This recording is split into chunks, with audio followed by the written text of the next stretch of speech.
নমস্কার দর্শক বন্ধুরা, সনাতন ধর্ম চ্যানেলে তোমাদের সকলকে স্বাগত জানাই। প্রথমেই জানাই শ্রী শ্রী রামকৃষ্ণদেব ও শ্রী শ্রী মায়ের চরণে শতকোটি প্রণাম।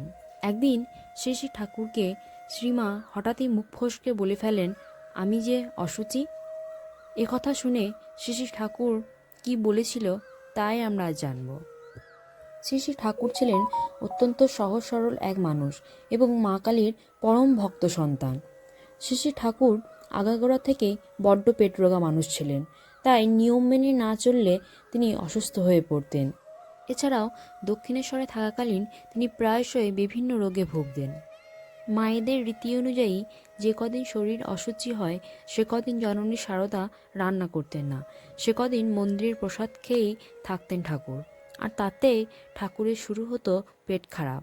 তাই একদিন ঠাকুর শ্রী শ্রী মাকে ডেকে বললেন, দেখো, তুমি এই 3 দিন রান্না না করাতে আমার পেটের অসুখ বেড়েছে, তুমি এই কদিন কেন রাঁধলে না?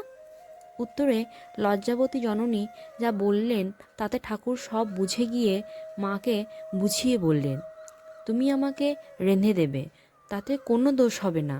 বলো তো, অসুচি তোমার শরীরে কোন জিনিসটা?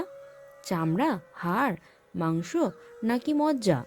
দেখো, মনই সূচি ও অসুচি, বাইরের সূচি অসুচি বলে কিছুই নেই। এরপর থেকে যথাযথভাবে শ্রীমা রোজই শ্রী শ্রী ঠাকুরকে রান্না করে খাওয়াতেন। এরকম আরও অনেক ভিডিও পেতে চ্যানেলটিকে লাইক এবং সাবস্ক্রাইব করে রাখবেন। ভিডিওটি দেখার জন্য অনেক ধন্যবাদ।